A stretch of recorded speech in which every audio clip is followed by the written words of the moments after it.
Has this ever happened to you?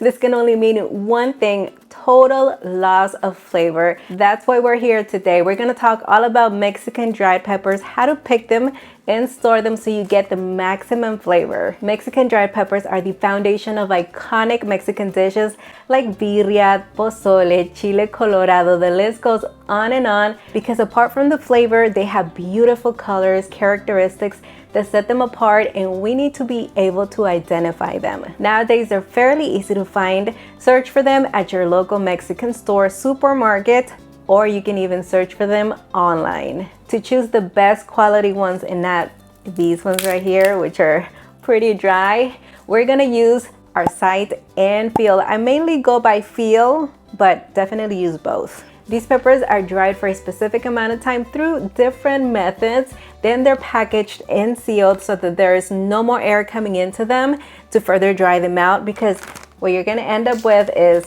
this right here, what we just witnessed. For the most part, they are sold in clear bags, which is great because you can look around for any mold or insects that you may find. I know it's pretty straightforward, but it's important to look inside the bag and inspect it well. Lastly, make sure they are stored and displayed in a cool and dry location. Grab that bag and feel the peppers. They shouldn't be hard or brittle. Instead, they should be slightly flexible, shiny with a vibrant color. Just think about dried fruit, how they're plump and firm at the same time. And for peppers, you still want them to have that stem. Steer away from dry, dull, washed out colors because that just means they've lost their flavor. You're not gonna get a lot out of them. I'll typically look around, get it from different batches or even brands so that I have the best quality product at hand. This is a chipotle. They can be a little bit tricky because they naturally look kind of old and dry and hard,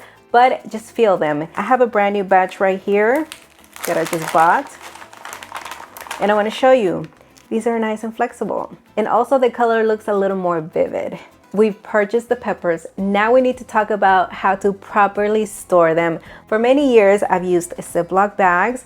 Just make sure you remove as much air out as you can. Close it, label it, and add the date as well. Then you can simply store it in a cool, dry place away from sunlight. I've also used airtight containers and they work wonders. They do a really good job.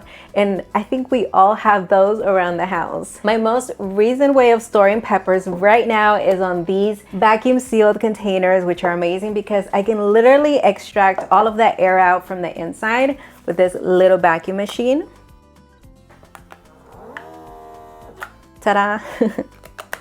They also come in bag form, which is amazing for smaller batches of peppers, and they help me preserve them beautiful, vibrant, and fresher for a longer period of time. It is definitely optional for me as a game changer, and since I cook Mexican food all of the time, they're well worth it. After you've chosen how to store them, keep them in a cool, dry place away from sunlight and enjoy those peppers. I'm gonna leave you the link to these products down in the description area.